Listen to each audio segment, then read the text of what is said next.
Sorry about that, folks. Hello, everyone, and welcome back to Questioning Everything, and happy Friday to you all. Tonight, we are continuing our pyramid series, our hidden pyramids throughout the world. We are continuing with part two of the hidden pyramids in North America. Last episode, we opened the series with Tum Tum Mountain, the infamous 1909 Grand Canyon Egyptian city story. Tonight, we're going deeper and deeper. We're going to examine several more major pyramid style sites across the United States and North America. Then we'll move into the underwater realm, pyramid structures reported off of the coast of Cuba, and finally touch the ever extremely controversial area of Antarctica. The series is turning out into something the series is turning into something much bigger than I originally planned. Because the more we dig, the more obvious the patterns become.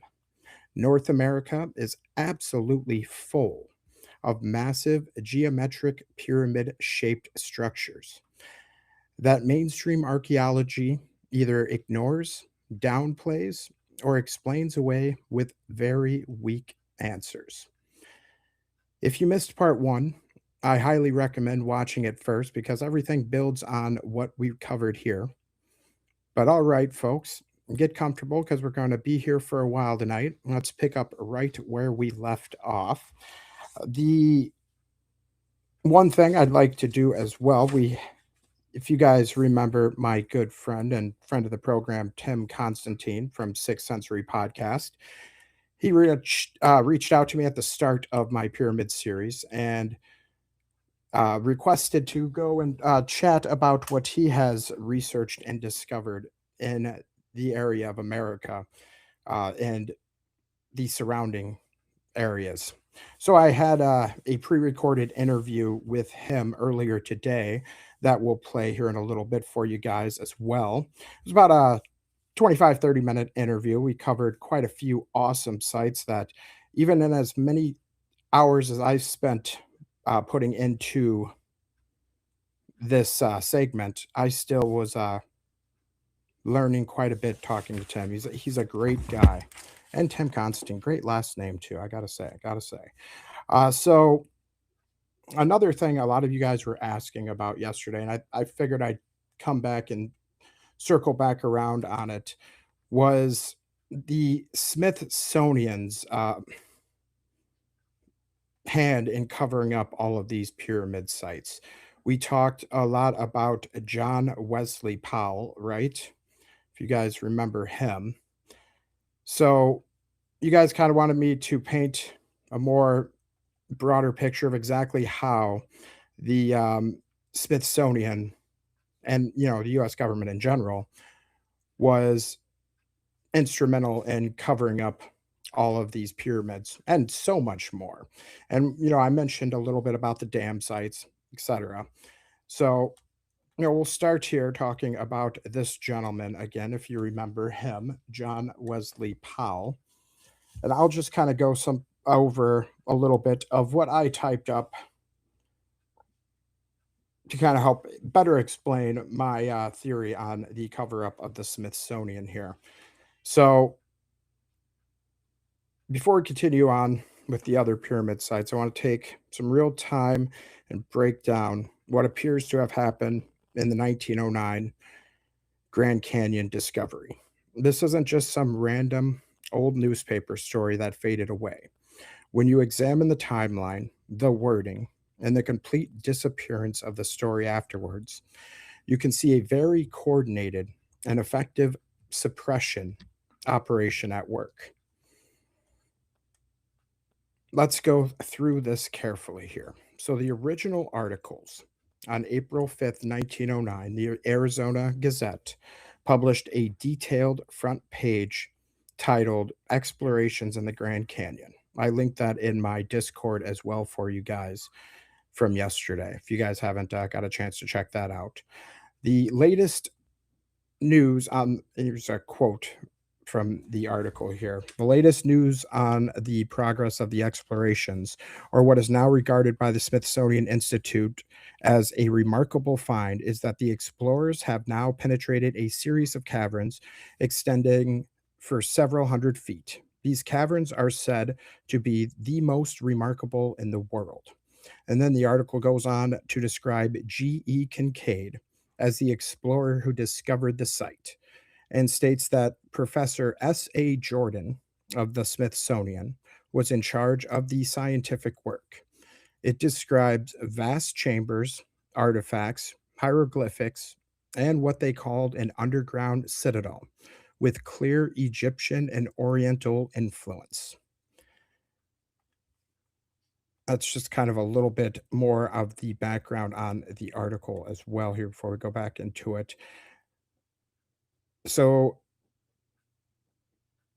the very next day, April 6th, the Gazette ran a short follow-up piece to that main article that I read to you guys yesterday.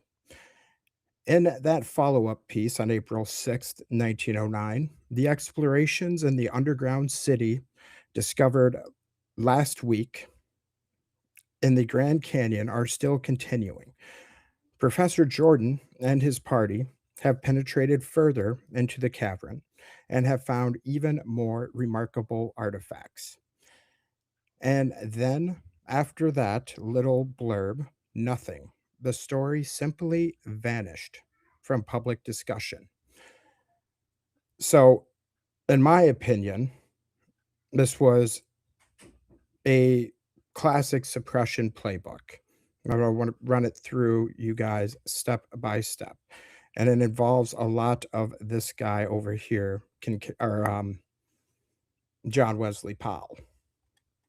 So, give me just a moment. I'm sorry, folks. Waiting for my okay. So, number one here, we had a rapid media containment. The story made front page news in Arizona on April 5th. By April 6th, it was already being downsized. And after that, it received virtually zero national coverage. So, this was, again, one of the largest papers in the American Southwest, certainly the largest in Arizona and the oldest in Arizona. So, no other national paper picked this up. And of course, it's not like the 24/7 news cycle that we have today, right? So, you would think it would eventually get picked up by some other national publication before it was worked as discredited. But nothing. It received virtually zero national coverage. In an era when big archaeological discoveries would normally dominate headlines for weeks, this one was killed almost instantly. That level of speed suggests someone with influence stepped in. Someone like John Wesley Powell, the first ever explorer of the Grand Canyon, head of the USGS. All of his areas that he explored were later filled in and flooded for the most part by dams that he orchestrated getting built.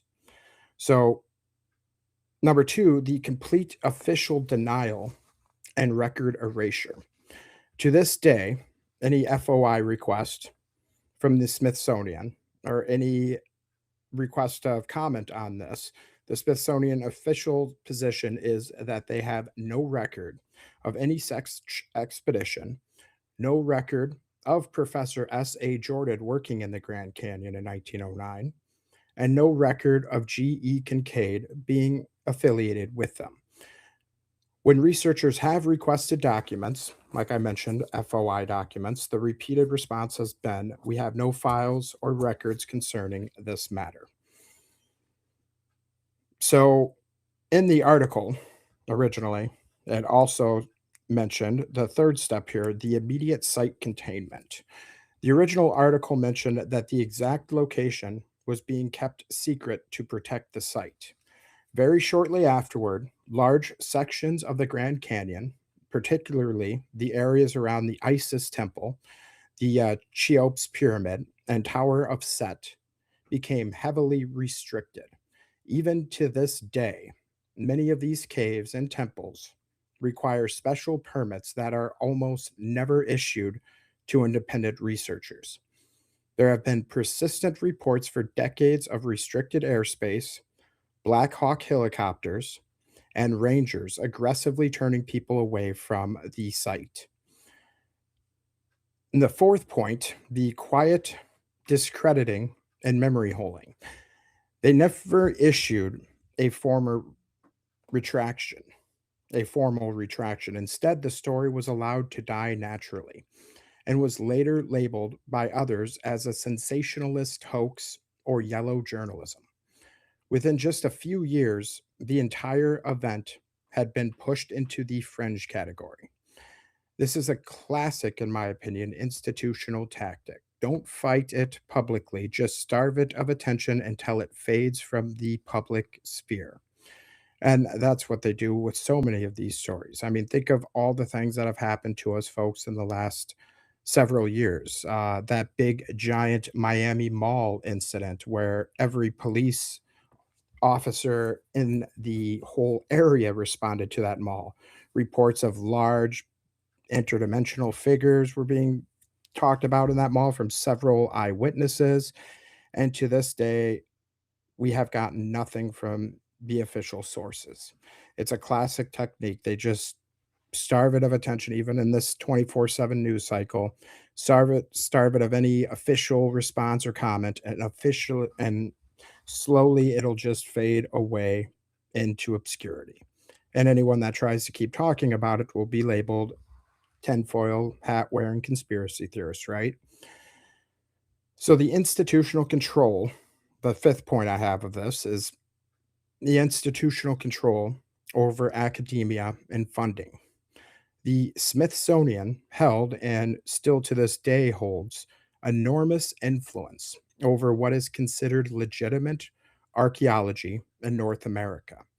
Discoveries that challenge that accepted timeline tend to disappear from academic discussion. Funding dries up, careers are quietly damaged, papers do not get published. So, and we talked about this a little bit with Tim Constantine too. Oh my gosh. Sorry, folks. Say hello to little kitty. I thought mommy locked you up.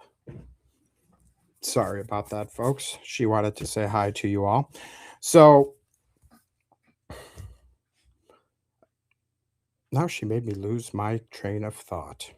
So we talked about this a little bit with Tim Constantine, right? There's kind of a level, anything ancient to the south can happen of America, like, in Mexico, South America, etc. Anything north of Mexico that's ancient doesn't exist to mainstream academia. So anything we find, anything that gets unburied, uncovered, gets quickly discredited, dismissed, or they just don't even bother looking into it. Yes. Yes, kitties are great. I love my kitties too. That one's name is Ruby. That's the little kitten I got my wife in October. She's such a sweetheart. I've never had a cat nicer, folks. Like, I'm telling you, she's never growled, she's never hissed, and she lets my little ones just be, I wouldn't say rough, Well, I don't want them to be rough around the animals, but lets them hug her and carry her around, and she's just calm as can be, always purring. Just the perfect pet, perfect pet. Anyway, so like I said, if you don't tout the official narrative, you don't toe the official line, you will get discredited, your papers will get not published, peer-reviewed sources. It's the classic appeal to authority fallacy. See that a lot in 2020, didn't we? The same pattern appears again and again in the late 1800s and early 1900s, doesn't it? You have all of these giant remains being collected and sent to the Smithsonian and then memory hold, dismissed and said we received no records, even though we have massive amounts of newspaper articles, newspapers not just from, One Arizona Gazette, we have it from the New York Times, the LA Times. I have stacks of newspapers that discuss all of the giant bones that were sent to the Smithsonian and then just dismissed in memory hold. Numerous giant skeletons reported across the country in that time period. Advanced artifacts, all pulled from mounds, and so many mounds were destroyed back then, right? So, bottom line, why would they do this? At the time, the dominant historical narrative in the Western world was that North America was a primitive continent with no advanced civilizations before Columbus. Finding an underground Egyptian style city, complete with artifacts, hieroglyphics, would have completely shattered that story and forced a total rewrite of history books. There's also the very real possibility that certain powerful institutions wanted to maintain strict control over the narrative of human origins in the Americas and beyond. If the public started asking too many questions about pre advanced Columbian or Old World presence, it could have opened the door to much larger and more uncomfortable revelations. So, my personal take is whether you believe the 1909 Kincaid Jordan story is 100% literal, partially exaggerated, or contains elements of truth. You have to admit the speed, coordination, and thoroughness with which it was buried is indeed extremely suspicious.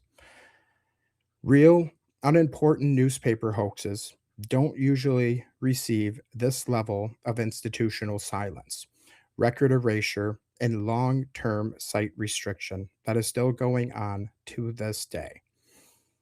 When you combine this with everything else we've covered in this series so far, Tum Tum Mountains, perfect symmetry, rock lakes underwater, pyramids, and all the perfect geometric formations, it starts to look more like a deliberate multi generational effort to suppress evidence of a much older, far more advanced chapter of North America and more likely the world.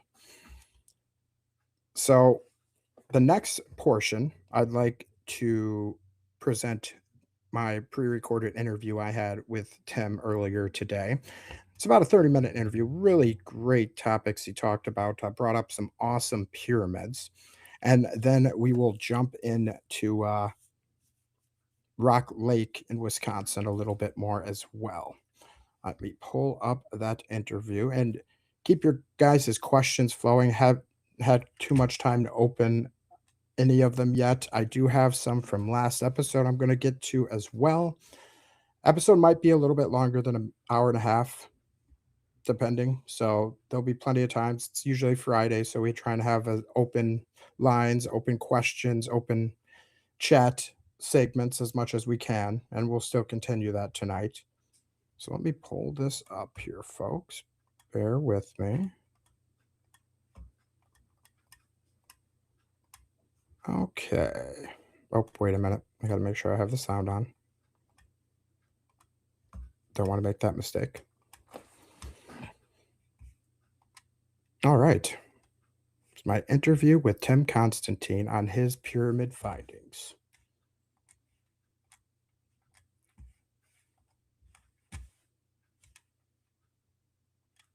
Right. So I'm back here with Tim Constantine. He sent me a message the other day wanting to reach out and talk about the pyramids when he seen we were starting our pyramid series. So he said he had quite a bit of research he's done on the subject as well. And I thought I'd reach out to him and give him some time to chat and share his point of view on the subject. Go ahead, Tim. How you doing tonight, bud? Doing great. Good to see you again. Happy to be here. Happy to talk about this. Yeah, I was kicking myself a little bit after our last show because there were some accounts I didn't get to, and that's okay. But when I found out about your pyramid episodes, or yeah, I guess you're doing like 3 episodes on that, I was like, oh, I got to at Hmm. least reach out and tell him that some of the material that we did not get to includes pyramids. So I had to just throw it out. Absolutely. Yeah, I'm glad you did that. Now, one of the things you mentioned here, we can start right with that to kind of segue into our next segment. You were talking about the pyramids underwater in Cuba. What do you got on that? Yeah. In fact, this is some stuff I'm doing something in general on oceans. I'm getting into like what's called the Atlantean Firestone or the Two Eye Stone and the work of Casey. I'm doing something that relates to all that. And this came across my desk recently. So it's a researcher named Paulina Zelinsky found these pyramids off the western tip of Cuba. They took pictures of it. There's three clear pyramids down there. It's literally off the tip of a peninsula there, but right across the water is Cancun, just to give people an idea of where this at. And that was in 2001. Yes. And here we are 20, 26, 25 years later, and it's like, okay, what's really happening with this story? It looks like somebody put this thing on lockdown. My question is why? And it's been suggested not just by me that this project was shut down, and some researchers have even gone to say that because 25 years have passed, essentially, she decided to put this information out in a children's book, sort of encrypt it in a Okay. children's book. Now that really caught my interest. So she does in 2021, she puts out a book called Dog Days in Cuba. Okay. And there's some researchers, Dark Journalist is one to name a few, who has suggested that what she was finding was kind of encrypted. I think stenography is a word they Mm-hmm. use for that. If I might not be getting that right, but I think what happened though with all this is potentially Castro, who was alive, if I'm not mistaken, back Mm-hmm. when the fine was made, was aware of it, and Castro had reached out to the Vatican and was potentially trying to get some information going between him and the Vatican, because we know they have that Vatican library down there, and Yes. I would assume that there's a lot of material in there that might be related to the Atlantean subject. So it looks like he may Yes. have been trying to open up some communication with them about this site. So it's just a lot of weird stuff. One other thing I'll mention about it is that nearby the site, in caves there off the coast of Cuba, they found Luwian symbols. That's an ancient group from Anatolia. They're Okay. So a lot of really cool stuff there. And I don't know if you want me to show the picture, but I have the Yeah. picture of, now bear with me because I've not shown anything on Riverside before, but we'll Should see. be a little share icon down at the like bottom. I don't know if you have the same taps like a share, little like an arrow in it. Here we go.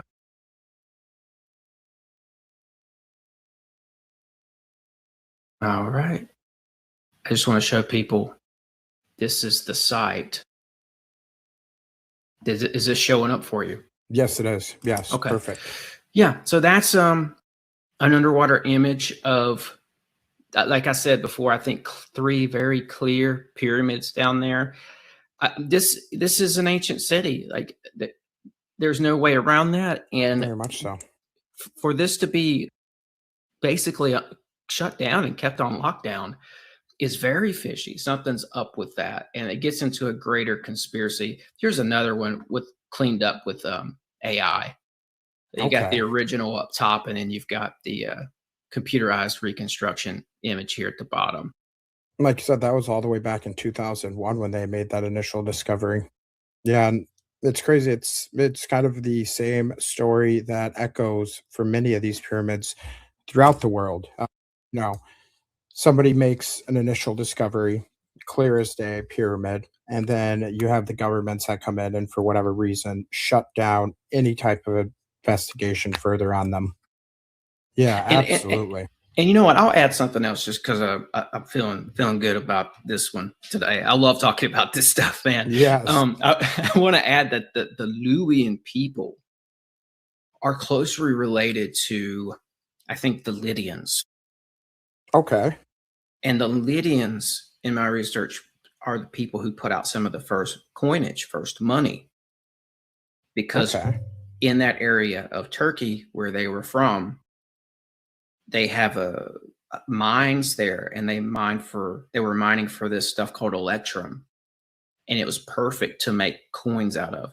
And they look like our coins today. They even look like they're electrum even has that nickel kind of a look to it, you know. So Yes. Yeah. so they would put their goddess, because all these people worshiped the goddess back then. They put the goddess Hmm. on one side of the coin, and they'd usually put like a bird of prey on the other, Much like like an our money. eagle. And that's just like our money. Yep. What do we see today? Washington, D.C. literally kept the same process of doing this. It looks the same and everything, except now it's not a goddess, it's George Washington, but they kept the eagle. Yes. Yeah, and you look at the eagle, and it's the same Rome eagle as the Roman eagle, same eagle. Well, it's like the Osiris bird in Egypt, I believe, as well, just slightly altered, but it still has that same kind of symbolism with the talons holding two different objects. And yeah, it's kind of got that same shape and size. It's, they're just, it's the same boss, just different rebranding, different logos, right? Yeah. Yeah, absolutely. So, just to have that culture in Anatolia, have their symbol show up in Cuba right next to this site. And they also happen to be the people who started making the first coins, and it's a model that our founding fathers continued. There's something there. I think that there's absolutely Exactly. something there. So, symbolism seems to rule this world, and there's a reason why, that it keeps repeating itself over and over again. Elites, parasites, whatever you want to call them, they use the same symbolism over and over and over again. And just to kind of, for those listening, the Anatoli are known from, they came from, I believe, Asia, right? Primarily like the Asian Peninsula region. I'd have to double check, but that sounds reasonable. Okay, yeah, that's where, I mean, if history serves me correctly, but yeah, just kind of so yeah, people all the way from Asia, the Asian Peninsula, with their coinage found all the way in the Cuban region. So you believe that those that were responsible for the pyramids, at least in Cuba, most likely came from those people, correct? It's very possible. It's very possible. And the Lydians and the Luwians also had connections to the ancient Etruscans, if you get into some of the work of the old Roman historians. And the Etruscans built Rome. They built the Yes. Vatican, basically. Like it was when Romans started building the city of Rome. Of course, it was already a city there. They were just building up around these other ruins, but they were still teaching Etruscan to the children in Rome. So that ancient group, the ancient Etruscans, they were sorcerers, and they kind of just blended in and merged into and became the Romans. But I think there was Asiatic influence there as well. Yes. People were coming in and joining, because I don't think the Romans were purely just Etruscan. There were other people groups that were, I think, combining there. But again, I think this is a not our founding fathers knew about some of this. I think our founding Hmm. fathers definitely knew about the old world way more than we've been taught and led to believe, down to the Capitol, our Capitol building. Jefferson based that off of the Capitol in Rome that the Etruscans built, Yes. and they And built that using sorcery. They were this is a little grim and gruesome, but this is the history of it. They were apparently decapitating people and putting the heads in the foundation when they built the Capitol, because of it was some sort of a ritualistic practice they did. our Some capital yeah, or some the Roman? the Roman I'm sorry, the Etruscan capital over in Rome. Okay. They were Okay. using decapitation as a method of divination. Okay. And but the whole place was built on sorcery, and it's just strange to me that Jefferson would take that model and apply it here. I know they didn't. I don't think they were cutting people's heads off, but still, Right. he kept the name. They even called it the Capitol, And the word on the street is, this has been hard to confirm, but I'll just throw it out there anyway. The Etruscans may have named that decapitol after their word for decapitate. Okay. Decapitol. That's, yeah, Okay. that's, I haven't been able to confirm that, but I've heard that said from researchers. I mean, they definitely like to play with their word plays. Mhm. So, what else do you have? What else has your research brought you to with pyramids in the area? Yes, and I apologize for getting off track. No, there. I like that. I love that. I love that. Okay, I got to show you this one. This is one I wanted to get to last time we talked. This is Utah Lake. And I'll Okay. just walk you through this one. There was a researcher. I found this obscure interview on YouTube a while back, and it was this guy named Kent Smith. He's local in the Utah area, and I heard his interview, so I started looking into the story. And Kent had some connections to a museum there in Lehi, Utah. And he's on record saying that he gained access to accounts of a 1917 drought that hit Utah Lake there, where the lake waters recessed so drastically that people started to leave the area. But before they did, they reported seeing a pyramid emerge. The waters go down, and wouldn't you know, there was a pyramid down there. This is Utah Lake. So I had to look into it. And these articles that researcher Kent Smith was talking about revolve around a local guy from the early 1900s named John Hutchins, who went out, and as the waters went lower, he reported being able to enter this pyramid.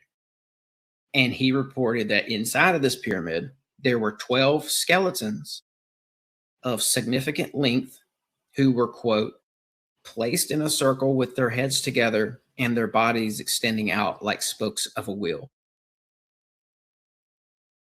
Hutchins then reportedly gave, so these bodies they were saying these were giants, right? And Yes. he then says that he gave one of the bodies to the University of Utah, and he gave another one of the giant bodies to BYU. That's Okay. Brigham Young University. So Yep. you can probably guess, that this story kind of went cold from there, especially the parts of the giants. But I just Lost all remains. Yeah, I'm going to show you in a second how I was able to sort of verify the story. But I just want to add in a part here, because I think this whole account here opens up this whole other conspiracy, which is interesting to me. It's like, if the Mormons have giants or had giants in their possession at one point, why are they holding on to that secret? I'm a little disappointed in the Mormons for this one, if this is true, because this is what the Smithsonian is supposed to do, not the Mormons. Yes. You got to wonder what they found coming over to Utah. And then they say they built that big massive temple out there's just with no mason, no brick kilns or anything like that. The first thing they did was build that massive, beautiful temple. And got to wonder what they found, remnants of the old world, giants included. Absolutely. I found some old accounts, and Albert Pike commented on this as well in some of his letters. The Templars who came over before Columbus were out there, and they were mapping out ley lines and meridians. And in one of Pike's letters, he acknowledges this and says that Brigham Young was using one of the old Templar meridians to put those temples on. I believe it. And the Templars were I believe the Templars were mapping these meridians out on the ancient sites from the old world. Yes. So it's just passed down, but Utah Lake here, I had to check into it. I had to look. You and I did that episode on dams. So what I was looking for here was, what is Utah Lake? And it's actually listed as a natural body of water, but it's managed by two dams. It's managed by Turner Dam and what's called Joint Dam. So it's possible that this was a much smaller lake at one point, and the pyramid was on the banks. And that makes sense. The dams may have flooded the area. Or it's possible that, like this, our Cuba story, those pyramids are sitting right on the tip of the land out there. So Hmm. were the water levels lower at one point? That I wonder about that too. It's like these people built their pyramids on right next to the water, like we would build cities today on the water, but maybe Hmm. the water level was lower. And it's just, I'm just throwing it out there. I definitely But believe that.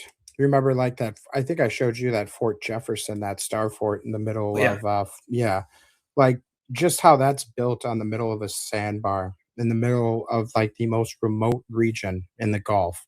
And you would think if it would be a lot more easier. I mean, the land would connect to the Keys at that rate if the water levels were even, 5, 10, 15 feet lower.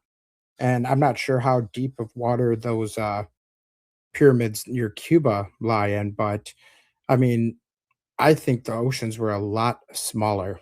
Um, and there's even I can't remember the biblical quote to it, but there's biblical references to like these massive land formations being what we are, the continents today. But there was so much in between where they built the land, like miles on like less water is what I'm kind of getting at.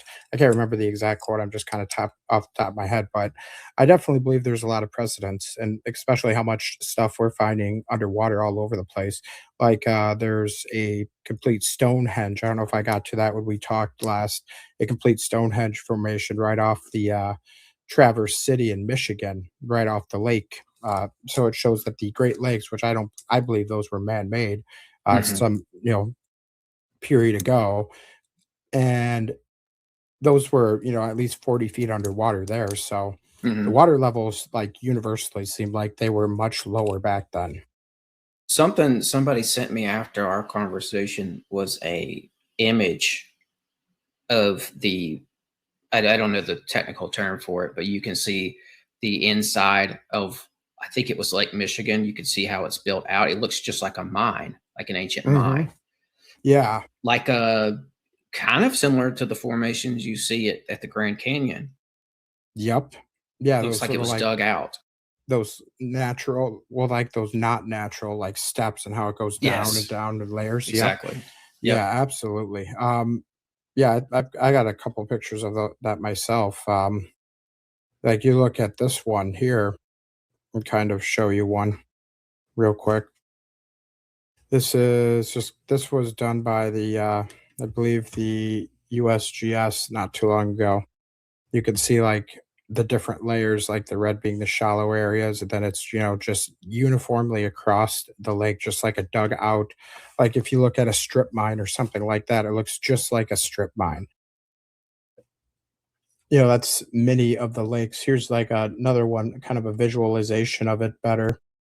But yeah, it all has like those a glacier, as they say the lakes were made by, would not carve out such perfect like layers like that. That looks very Yeah. much like a strip mine. And you have Yeah. all those copper mines and stuff like in Lake Superior and stuff. Yeah. For sure. Yeah. For sure. I wouldn't be surprised if there was a decent sized body of water there, like a river there.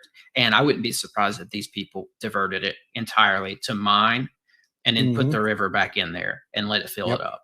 And then That would used it not as a surprise me natural fresh water because source. I mean, what I'm finding in my research, and I'll promise people I'll get back to the dam or the pyramid here in a second, but um, they were making these elaborate, they were undertaking incredible canal systems. They were building Yes. incredible canal systems all over the place here. There was one in Promise people Missouri I'll get that was back to the found, dam. or hundreds of miles long, just straight canals. And then, I'm still working on this thing with New Orleans, Old World, Louisiana. Those canals Hmm. are, you can still see those down there cut into the landscape. The canal systems were incredible. So, I wouldn't be surprised if they were able to divert the water and mine and, I think they may have done that with the Grand Canyon too, because it's got a river running through it.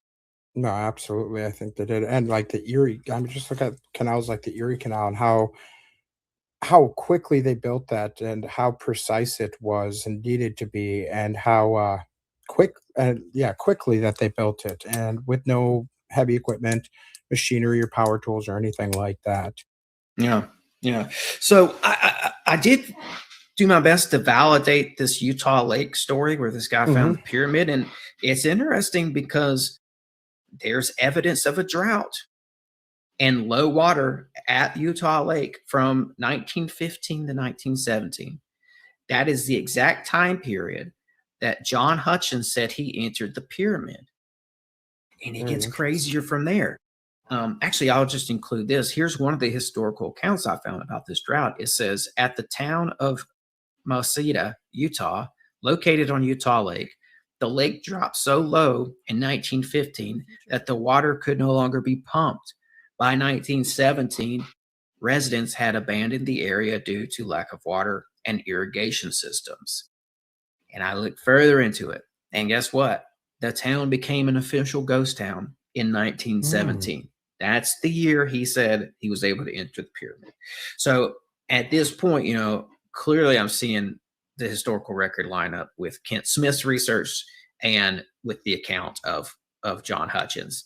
And beyond that, I got to add this part in too, because something strange that you see show up in a lot of these Utah accounts popped up in this one. And that's this notion of cursed land.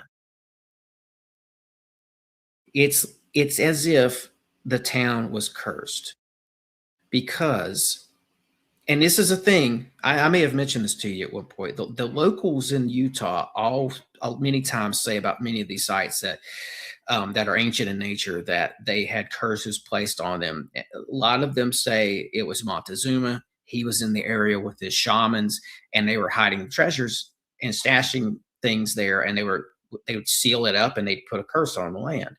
So, but with this town in particular, I went back and looked, and they started the town in 1910. And by 1917, everybody left.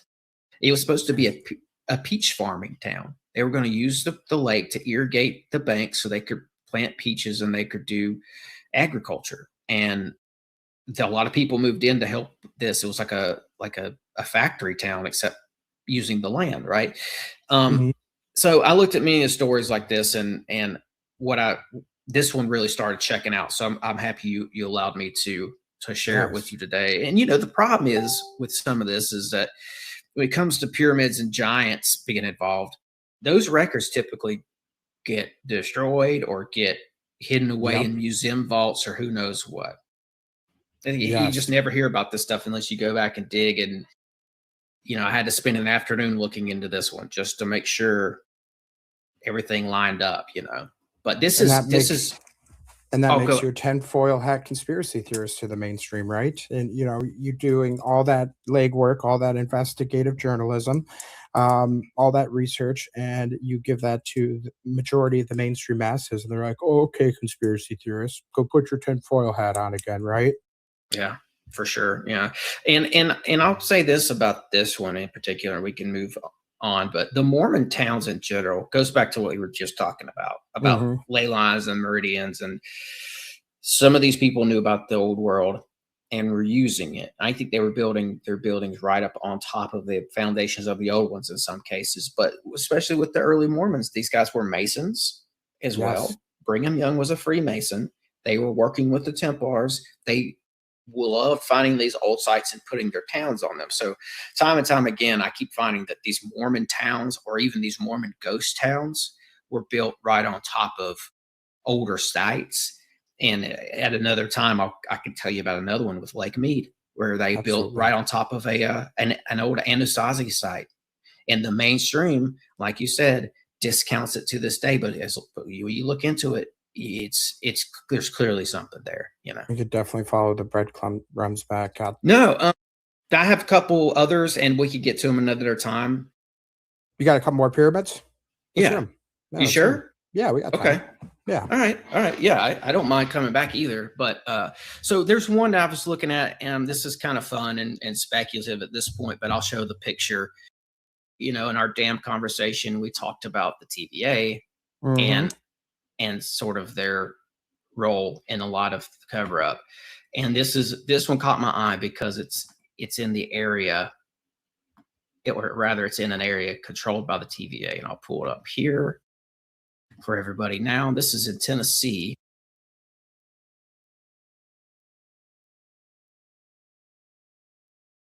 What do you think about that? Wow. 100% looks like a pyramid. Look at that. Yeah. And of This course, is you said it's controlled by the TVA. That's the people that are responsible for a lot of these dams around the country, right? yes, Especially in the yeah. Tennessee area, obviously. Yeah. Yeah, Wow. from what I can tell, this area is controlled by the TVA. If it's not this exact spot, which I think it is, but they control large portions of land in this area. So, and I got another one here of this. I'll show you. And this is it with the fog rolling in, and Ooh. you can really see the point on this. Yes, you can. Yes, You you can can. see a little bit more of the geography around it, and I think that whether or not this was an actual pyramid, I think it has a lot of potential to be, but let's just say if it's not, this still would have been a place that was important to the ancients Mhm. and the people in this area. And I'll tell you, the way I found this one is I was looking into a local find. There's a wall buried nearby, an ancient Okay. wall, and it has Hebrew on it. Okay. That's And interesting. if you ever want to hear about more about that, I'll walk you through that one. Because what I did with that one is I Yes. went back just like I did with Utah Lake and went Mhm. back and I verified it. And I've got all the old articles, and they really did find this wall. The Smithsonian tried to shut it down, but so all that being said, there's an ancient wall nearby this whatever this we'll call it a pyramid for now in Tennessee. There's an ancient wall nearby with Hebrew on it. So that's that one. And I'll keep it uh, keep it rolling here, and we can probably close it out soon. But Beaver Island is another one. This is in Lake Michigan. That's why I'm Okay. happy we got a chance to mention this, Yes. because we just talked about pulled that up, right? Yeah. I got a tip from somebody on my show that there was rumored to be a pyramid on Beaver Island in Lake Michigan. So I looked around, I looked online for it, and I think I found it. And I don't think I have the picture ready today, but I did find what looks to be a small pyramid, something that Mhm. might be 6 to 7 feet tall Okay. max. And it's on the island, and it looks like a perfect pyramid. The only issue is it looks so old that the edges that were once sharp are rounded. Okay. Do Otherwise, it looks like one of these smaller pyramids that you do see in Egypt. They have real small ones there. Yes. Yeah, Yeah, they do. Do you think maybe it could be something buried too? Like you might just be seeing the tip of a much larger pyramid?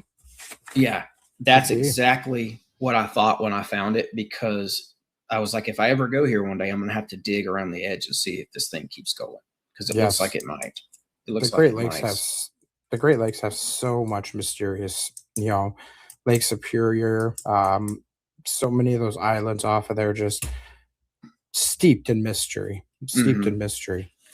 Yeah, Tim, and I found too that there was some an ancient not ancient a there was people who were attracted to the area, possibly in ancient times, but also in more modern times. There was a mhm. spiritual healer who ended up living on that island and got this reputation almost as like a modern day Gandalf.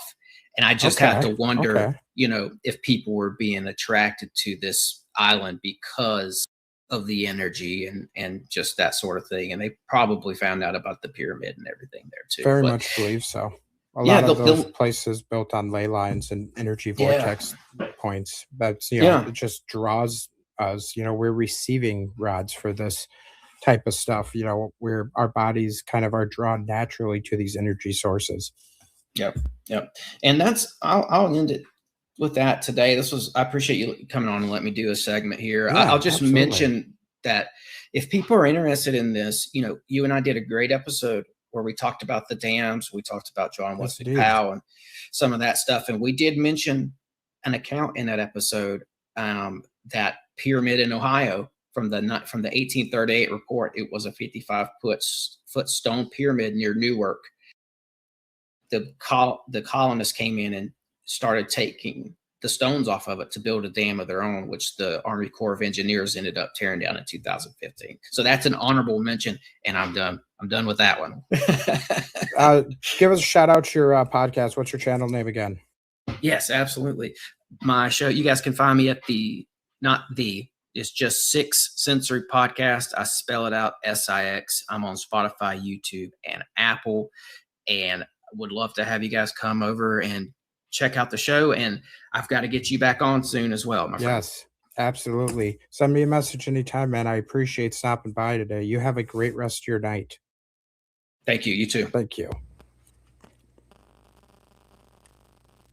All right. All right. So that's the Sixth Sensory Podcast. Tim Constantine, great guy, great friend of the program. Make sure you guys give him a follow if you have not already. So let's take a quick minute sponsor break. We'll be right back with it. We'll get back to some more of pyramids in North America. And Michael, you might be right indeed. We might need to make part 4 and 5 as much stuff as we keep uncovering. Stick around, folks. We'll be right back. A quick shout out to this program's sponsor, Riverside. If these live shows sound smooth and clear, that's Riverside making it happen. Killer audio, zero hassle, and it works every time. Even on long nights like tonight. I've tried a bunch. This is the one that actually delivers. Want to start your own podcast? You should totally do it. Make your voice heard. Grab my link in the bio or show notes. It's an affiliate link, helps support the show, costs you nothing. Thanks for listening. Now back to the mysteries. Okay, we are back. Turn my camera back on. All right, perfect. So, yeah, some great information from Tim there. The children's book, if you guys didn't catch that, I'll put that link in the description. I believe Michael said he was going to put it in the chat as well. Hey, Tim, so glad that you came in to listen here. It was very gracious that you came on at such short notice. Did a great interview, guys. I appreciate you. And we'll definitely have to get back together soon. Everybody really likes when we have our chats. It's been very, very popular. So before we leave dry land, head into the underwater area and the ice-covered territory, there are several other major pyramid sites across North America that deserve at least a little bit of a deeper look, or at least an honorable mention. I talked a little bit about it yesterday, the Rock Lake in Wisconsin, and just kind of wanted to highlight that again for you. So it first started in the early 1900s, the whole mystery in Rock Lake, and it kind of expanded from there when the first divers documented it. In 1960, there was a sketch that was published in a popular diving magazine at the time from some divers in the lake. It's like kind of just showing the massive stone base of the pyramid in Rock Lake. This one is especially interesting because it's right here in the Midwest for me, very close by my abode. Very well over a century, this legend has persisted. Local fishermen, divers, and residents have reported seeing large, clearly man made stone pyramid structures sitting on the lake bottom. Some eyewitnesses' accounts describe anywhere from 10 to 12 distinct pyramid formations, ranging anywhere from 20 to 60 feet. These reports were much more common in the early 1900s, when water levels were much lower. The official story is always the same, just some glacial rock piles or nothing at all. But when you look at diver testimonies, old newspaper reports, sketches like this, and more recent sonar readings, the geometric precision keeps this mystery alive. And remember, Rock Lake sits right next to Astland State Park, a site many researchers believe was a northern outpost of a much older and more advanced culture. And there are just tons and tons of mound sites across America. Hundreds of them were deliberately destroyed. Let me show you a couple photos of some old mounds that were destroyed pretty much immediately upon the arrival in some of these cities. Hold with me here, folks. This one, many of them in St. Louis, the big mounds, the sept mounds in Ohio as well, all destroyed to make room for the cities in the area. Just not any consideration for preservation or anything of that nature. This is one of the mounds in St. Louis, just really massive in size. The big mound in St. Louis was 319 feet long, 180 feet wide, and they say had a maximum height of 38 feet. This was a picture one of the mounds in St. Louis as well. I'm trying. Here's the big picture of Big Mound in St. Louis that they destroyed in the late 1800s, and this is them just casually standing around in suits demolishing a massive, massive mine or massive earth mound. Again, 319 feet long, folks. Just think about how big that was. Longer than the almost as long as the base of the pyramids in Egypt. Okay, so in addition to the rock lake, we have a couple more pyramids I wanted to highlight on. Monk's Mound in Cahokia, Illinois, is another one of these massive mound sites. This one is actually a larger base than the entirety of the Great Pyramids in Egypt. Bear with me here. Pull that up for you. And keep your questions coming as well, folks. Try and get to as much of them as I can before we wrap up tonight.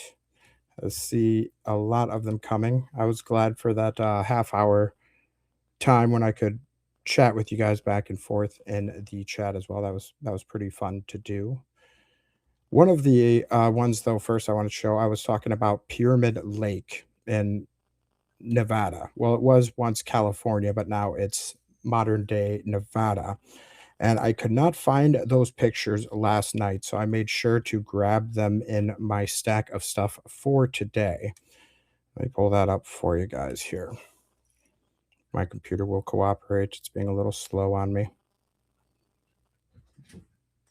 Bear with me. Okay, yeah, here we go. So this is Pyramid Lake in Nevada.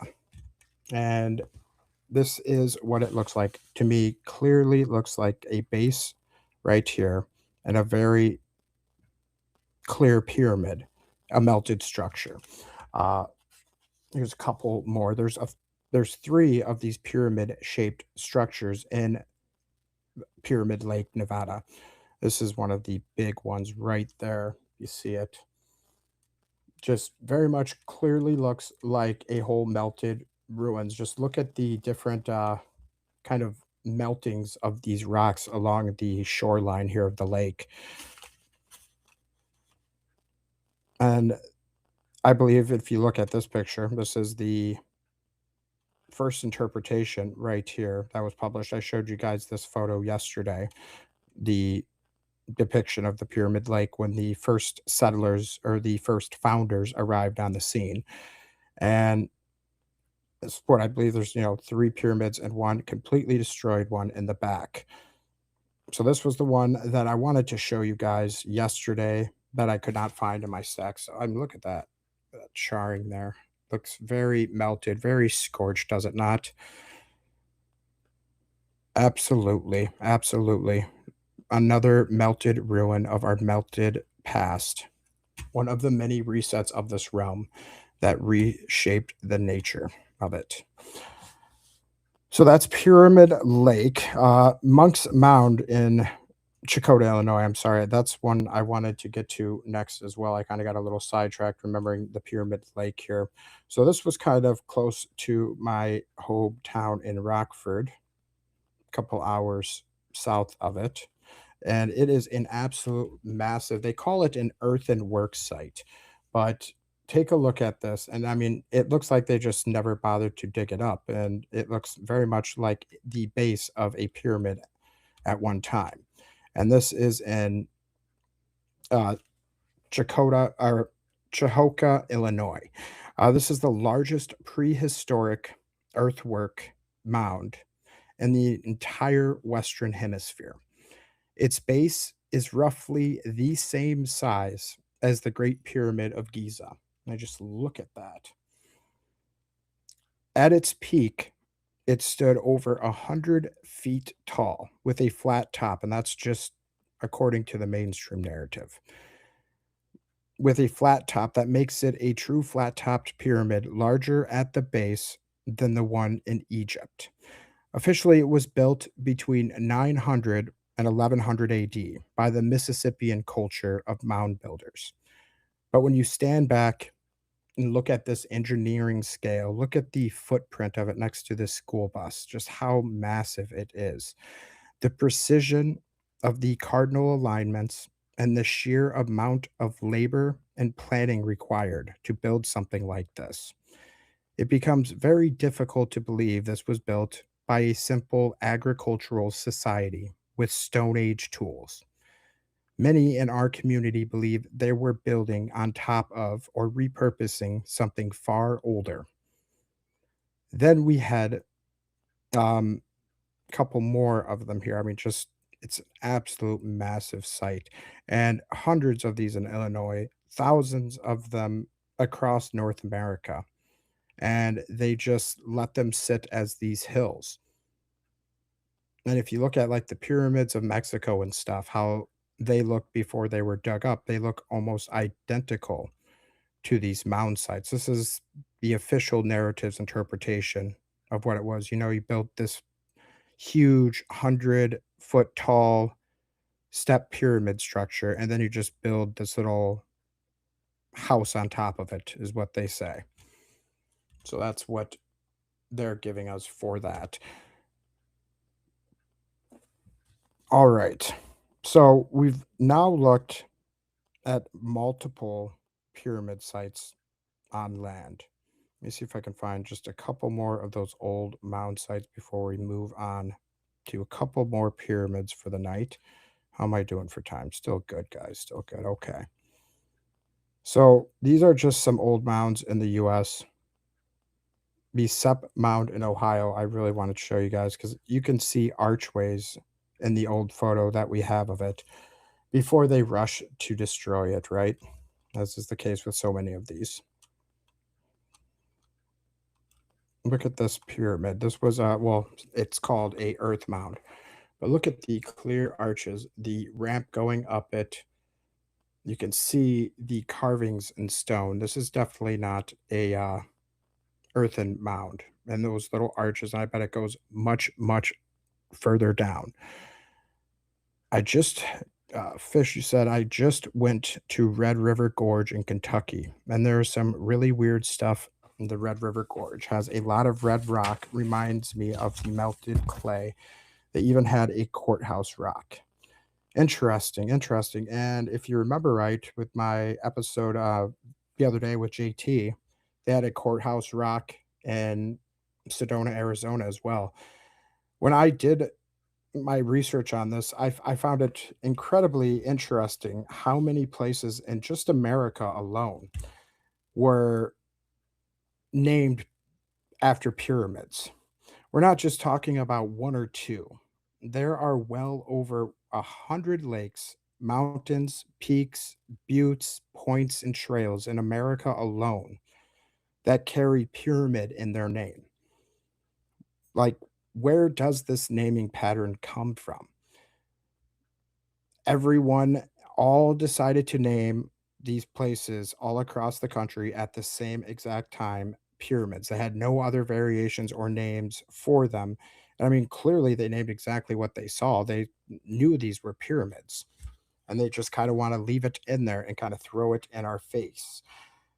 So I believe the total count that I was able to pull was somewhere around like 150 to 200 sites in America where if you just type in like pyramid, like people were giving me certain places in America that they live by. Somebody was like, "Oh, I live right next to Pyramid Point, New York. You should look into that place." And when I was typing in Pyramid Point, before I even got to New York, there was New Jersey, there was Arizona, there was California. When you type in Pyramid Lake, before you could type in Nevada, it shows there's a Pyramid Lake in California with pyramids there. There's a Pyramid Lake in Nevada. There's just numerous pyramid sites, and they were all named at the same time when that John Wesley Powell gentleman was in charge of the USGS. And the USGS was in charge of naming a lot of these official peaks and sites in America.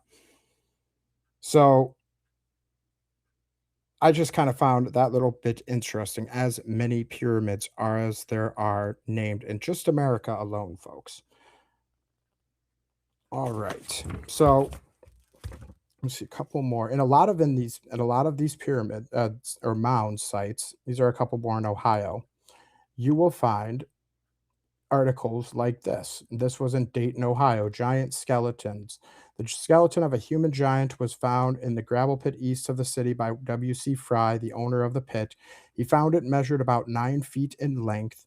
The skull was 6 times larger than that of an average Caucasian.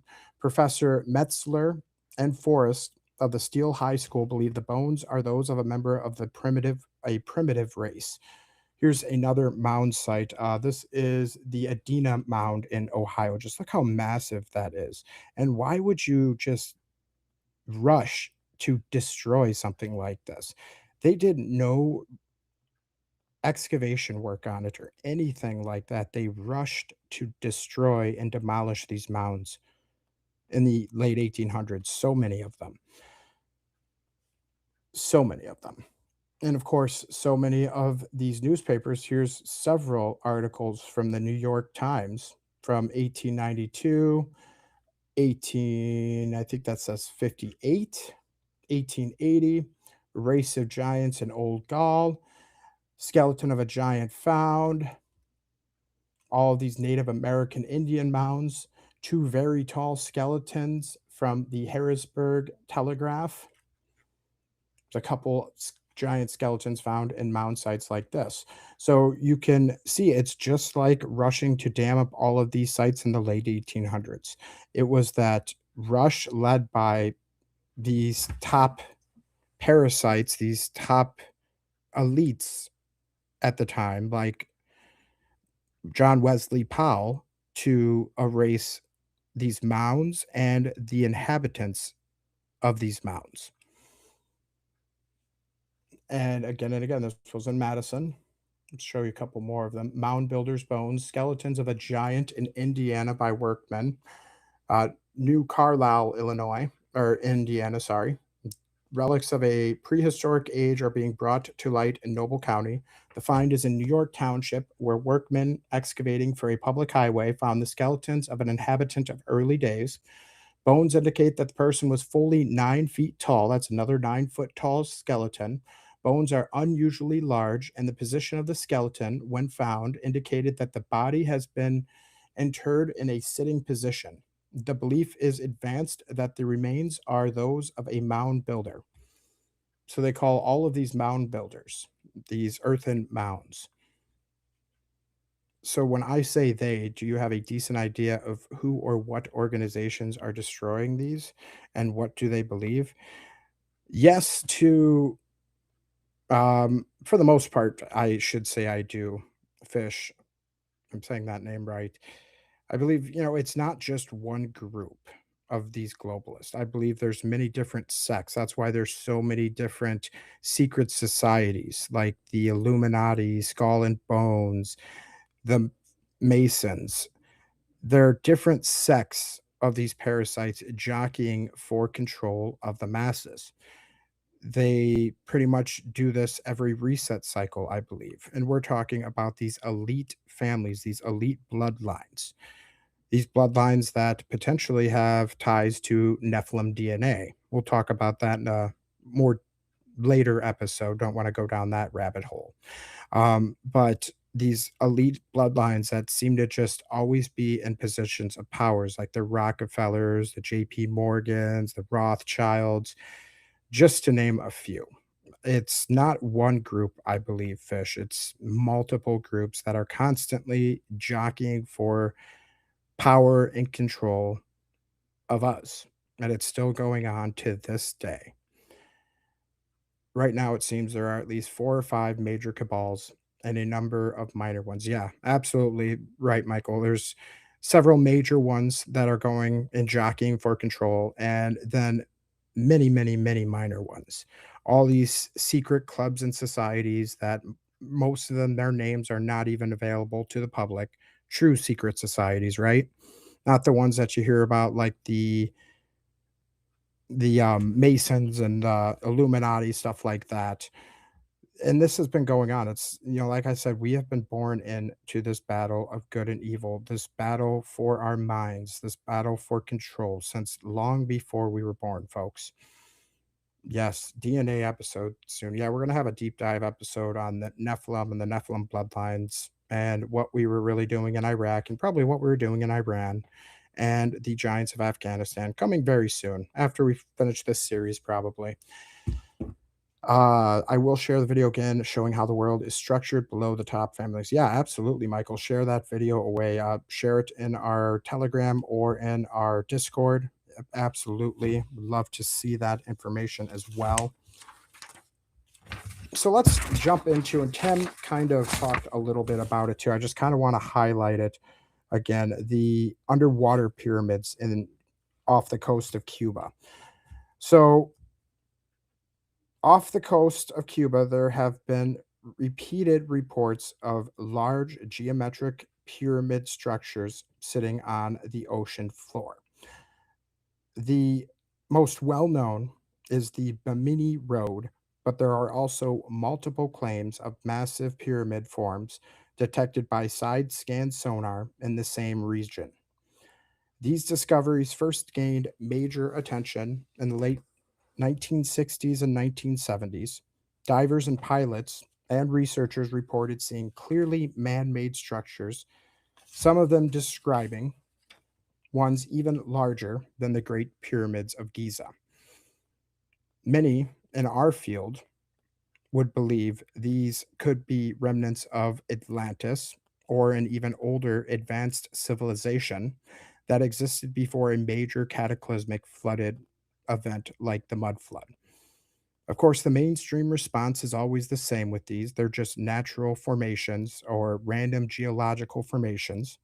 But when you look at the reported precision, the alignments of the structures, the sheer size, and the consistent eyewitness reports over decades, it's become much harder to dismiss. And this was it really kind of gained traction again. It kind of died out after the 60s and 70s, but it really kind of picked up traction again back when the discovery in 2001 kind of picked off. That was what Tim was talking about. Let me see if I can pull up a picture of that as well for you guys again. Yeah, this was the pyramid structure that was found off the coast of Cuba in 2001 and some sonar scans attached to it as well.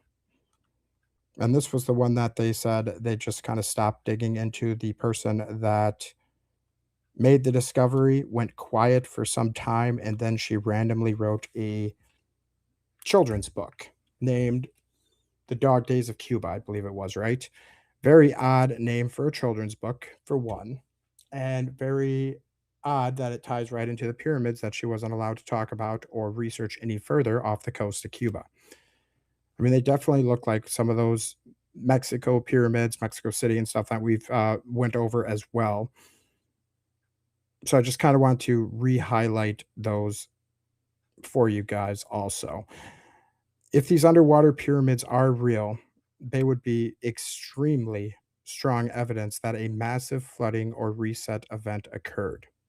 So that is why they don't allow you to dig around underwater. There's many things underwater that shows that the ocean levels, the water levels in general, were a lot lower back then. Let me see here. The 2009 Knowing movie is a masterpiece if you know the Bible. I don't think I've seen that movie. I'll definitely give that a check out, though. I'm always interested in good movie recommendations, guys. Always interested in some of those.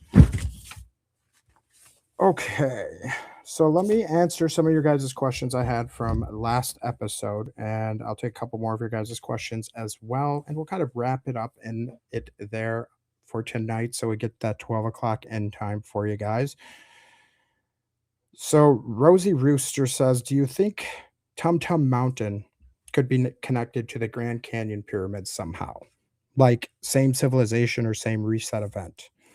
Um, Rosie, that's a great question. I definitely think they could be connected through the same timeline or by the same civilization. Both have the extreme geometric, almost artificial look that does not fit normal geology, right? If they were from a major reset or cataclysmic event that buried or partially covered these structures, it makes sense we'd see similar pyramid styles and remnants in different parts of the continent and worldwide. Another thing I want to show you guys too, while I'm taking some of your questions, is the state of the pyramids in Mexico.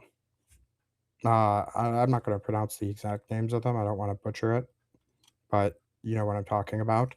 Just how they looked back in the day, like the Pyramid of the Sun and all that stuff, before excavation work took place. Because they look just like all these hills and mounds right outside my backyard. And I'm sure a lot of your guys's too, before they were allowed to dig them up. And the civilization that lives there now, the people that live there now, are not the same people that built these. Same with America. You do not build something so beautiful, such a massive project, and then let it just get buried and forgotten in the jungles. I mean, a culture that built something like that would, in my opinion, do some works to preserve it. None of the natives, when we came and discovered these pyramids in Mexico, made any mention of them. They had no idea they were there. They had no idea what they were. I mean, look at the picture here. Why would you? It looks just like a random hill, just this whole complete region.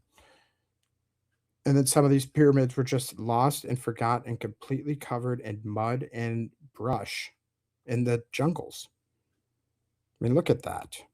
How would the people that supposedly live there now would be the same people that would build that? You wouldn't just let that go to shit like this.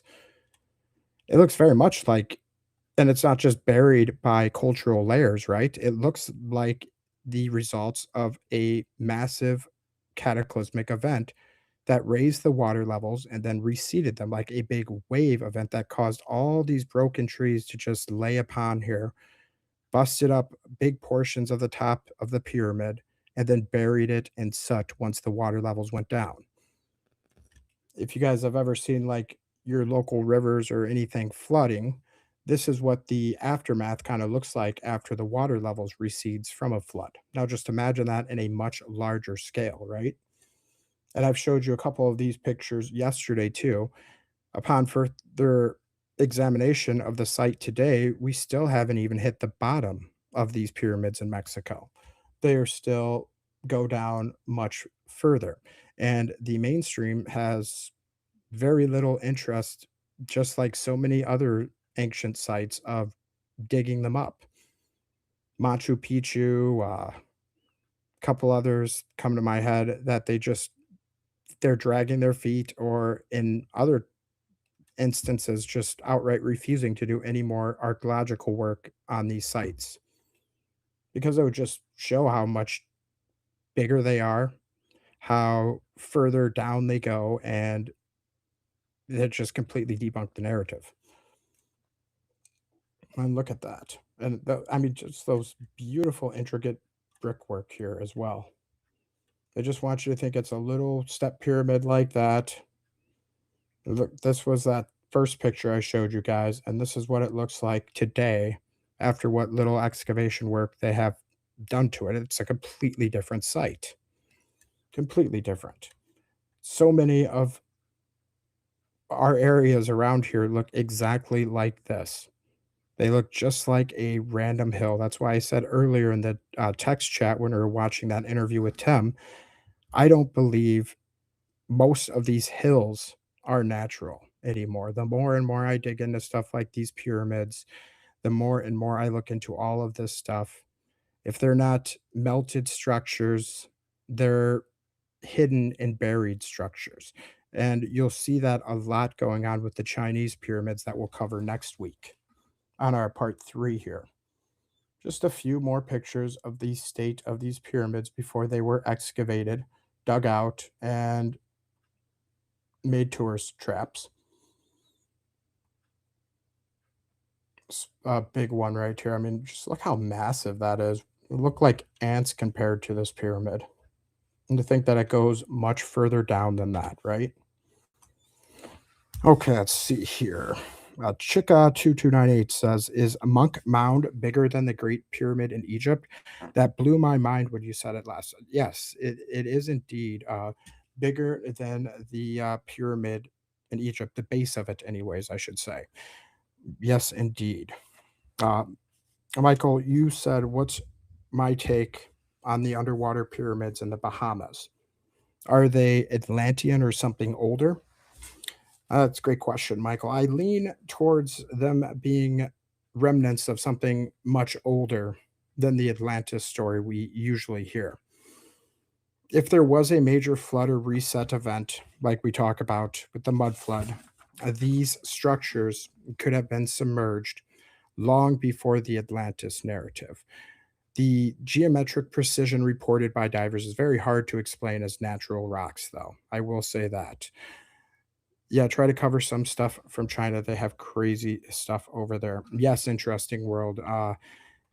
That will be this coming episode on Tuesday will be our part 3 of the hidden pyramids around the world.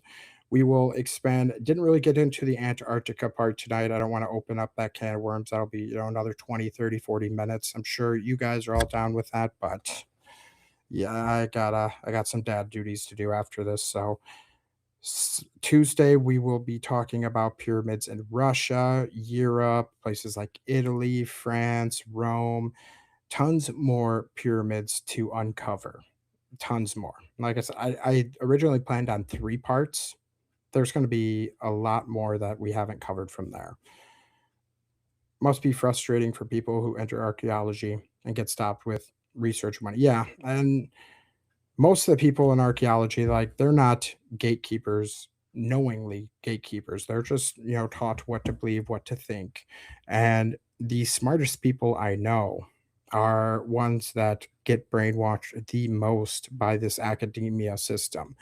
They think if they all they need to do is go to school for several years, get a master's degree, get a doctorate, and they're smart. There's a big difference between, being book smart, getting a piece of paper degree, and actually being learned. That's why so many of our great philosophers of the past have always put a heavy emphasis on self teaching, self learning. That's where you really get to the depths of this. I was an A plus student in history. History was the most boring class of mine in school. I loved history outside of it, but the history we're taught in school is intentionally boring. And it was years before I actually dug into anything more than the surface level stuff they tell us. And rest assured, so much of it is all surface level stuff with so much holes in it the moment you go any bit deeper than that. So, but great question. Oh, Michael, thank you for that. Let's see here. Regina 22 says, do you believe the Smithsonian is actively covering up pyramid sites in North America? Yes, they are indeed actively working still to cover up, not just from the early 1900s, mid 1800s with all those articles. The work is still going on today. There are stacks of creators, myself included. I have sent in at least nearly a dozen Freedom of Information requests from the Smithsonian. They have under 30 days, I believe it is, to respond to those.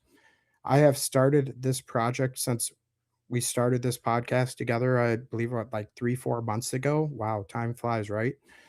But in that time, I have never gotten a single response back. And I know there's a lot of other creators in the field that have done it as well. Like I believe My Lunch Break is another one. John Levi sent many Freedom of Information requests. We'll either get nothing back or we'll get a boilerplate response of no records available of your request, which basically means piss off. Pardon my French. Get to a couple more of these questions here, folks. Do you think all these pyramids across North America were built by the same group or culture? That was TJHOFF that said that over on Facebook. Yes, that's one of the biggest questions I have too. Who built all these pyramids, especially in North America?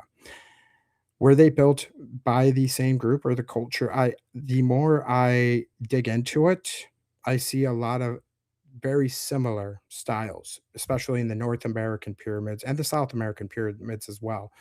Very similar step pyramid styles, different from the pyramids in Egypt and some of the other pyramids we'll cover on the other hemisphere, but still massive and impressive nonetheless.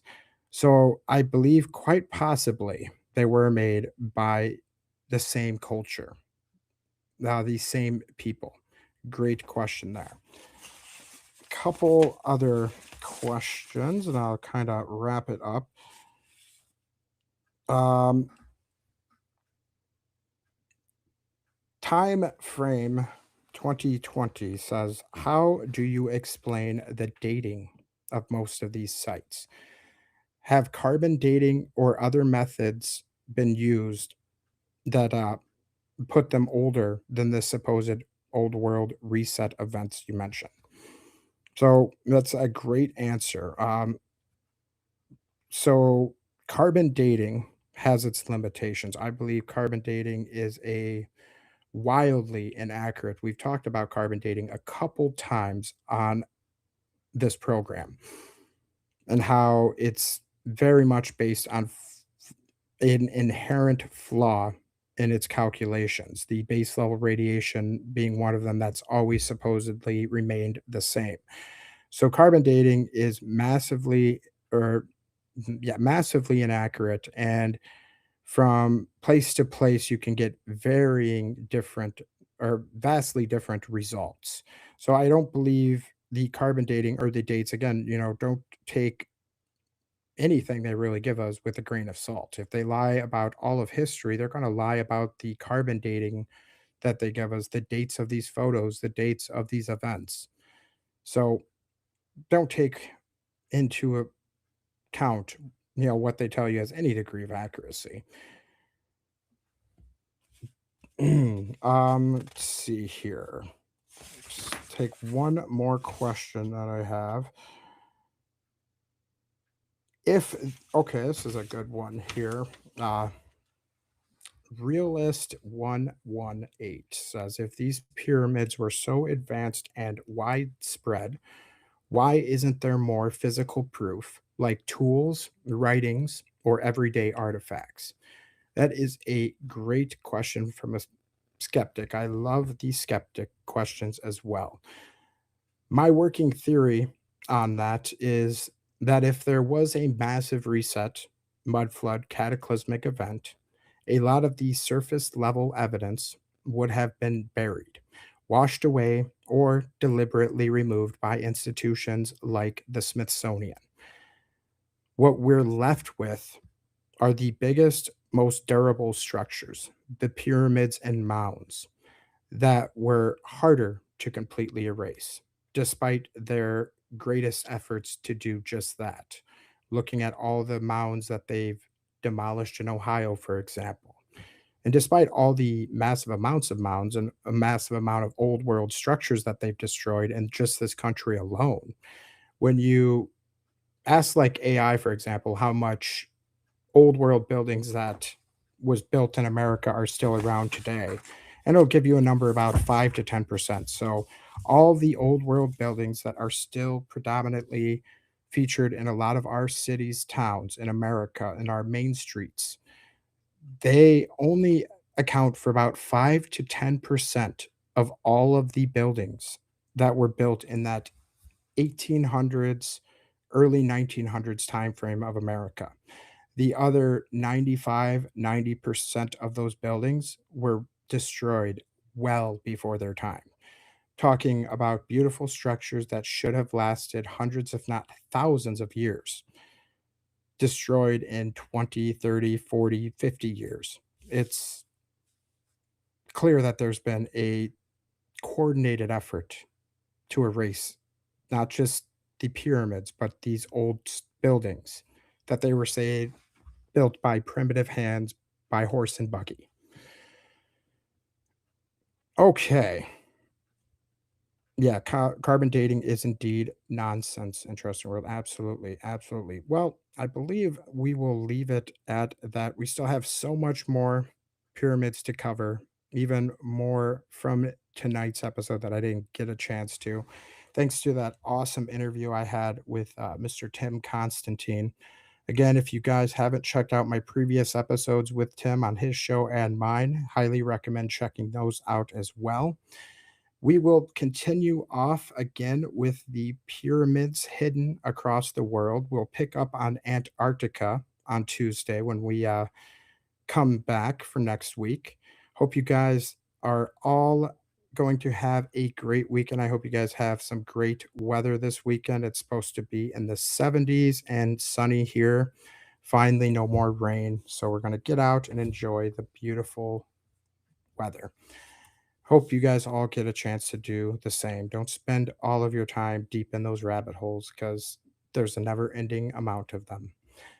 Have a great weekend, folks. Thanks all of you for tuning in live. Thanks again, Tim, for coming on and giving that great interview. We'll see you all Tuesday evening, 10:30 p.m. Central Standard Time. And until next time, folks, question everything. We'll see you Tuesday. Thank you.